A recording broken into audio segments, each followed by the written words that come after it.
SONY Preview Event Report.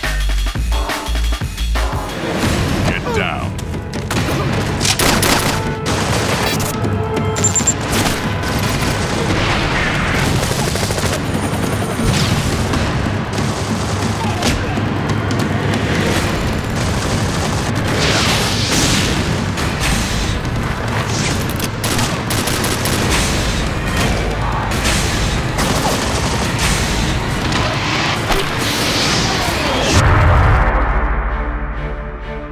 We're here with Matt from EA to talk about Army of Two 40th day.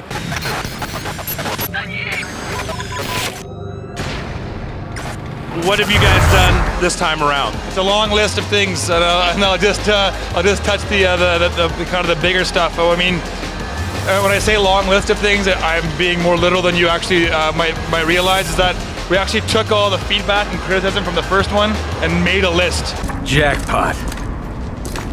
Of the things that kept getting called out, we said we'll address these in priorities. So we've got to kind of gone through it and really, improved upon, tweaked, fixed all that stuff that we may have missed on a little bit or people didn't really get from the first one, right? And that was really, really important to us. So I mean, from stuff like the environments, which are much more alive now. There's particles and there's smoke effects and there's like more physics objects and it's kind of a real living, breathing environment. We worked really hard on that. To like the game length, which people complained the first one was a little short.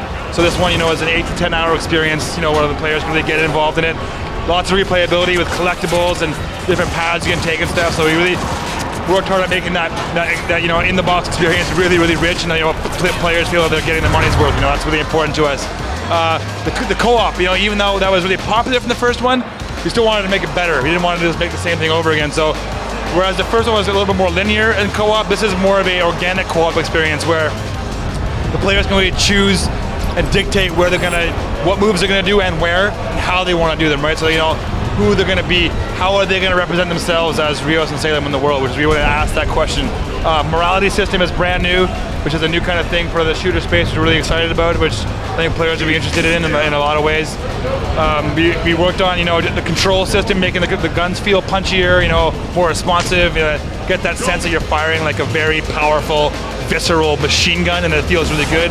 I know this goes on, but we've worked really, really hard to satisfy both the fans that love the first game and the critics that had their justified criticisms of the first one. We wanted to fix those as well. And what about the PSP version? What's that all about? It's cool that you asked that. I mean, it's not that game put on the PSP, because obviously the PSP is not as powerful as a console as a system as PS3 or Xbox. It's just not.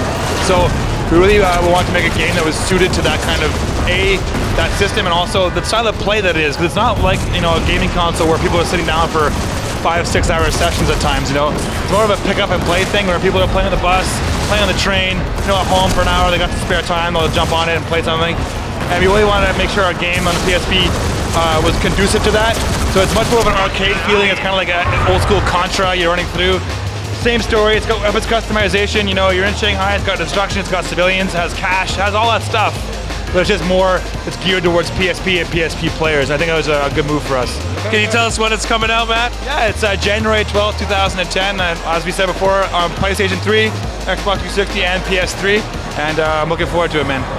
Thanks for talking to us. Thank you very much. Looks like we're gonna miss our flight.